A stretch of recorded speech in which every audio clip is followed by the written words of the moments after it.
Be B C کی ایک report پر بات کرتے ہیں جس میں صاف طور پر نشاندہی کی گئی ہے کہ اگر بائیکاٹ کامیاب ہوا تو یہ غیر ملکی امریکی اور اسرائیلی کمپنیز بند ہو سکتی ہیں۔ مزے کی بات یہ ہے کہ رپورٹ میں کمپنیوں کا نام نہیں بتایا گیا۔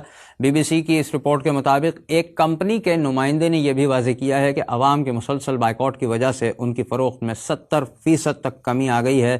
رپورٹ میں ہے کہ پاکستان میں قائم بین الاقوامی کمپنی اصل کمپنی کو طے شدہ رقم لازمی دیتی ہے۔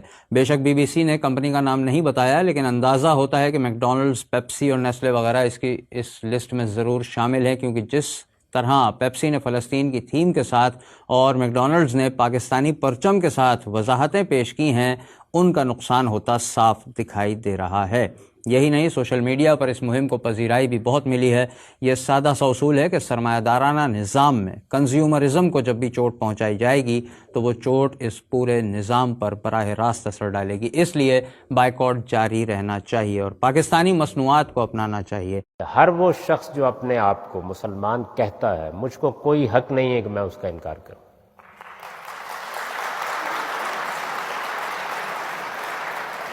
میں نے ابھی آپ کو یہ جواب دیا ہے کہ نہ مجھے اللہ تعالیٰ نے لوگوں کے اسلام اور کفر کے فیصلے کرنے کا اختیار دیا ہے۔ میں پورے اعتماد کے ساتھ یہ کہتا ہوں کہ قرآن کی کسی آیت میں، پیغمبر کی کسی حدیث میں مجھ کو یہ اختیار نہیں دیا گیا۔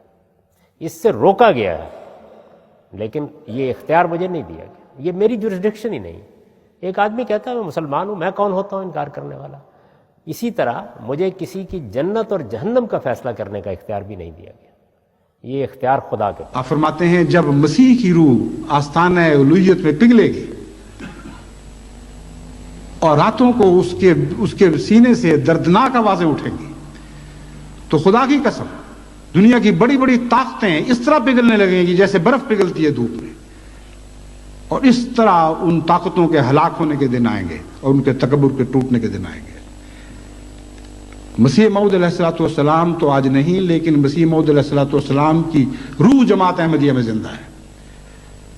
بس اے مسیح موعود کی روح کو اپنے سینوں میں لیے ہوئے بنی احمدیوں، خدا کے حضور راتوں کو اٹھو اور اس طرح پگھلو اور دردناک کرہ کے ساتھ، دردناک چیخوں اور سسکیوں کے ساتھ خدا کے حضور گریہ وزاری کرو، اور یقین رکھو کہ جب تمہاری روحیں خدا کے آستانے پر پگھلیں گی تو دنیا کی بڑی بڑی طاقتوں کے پگھلنے کے دن آ جائیں گے۔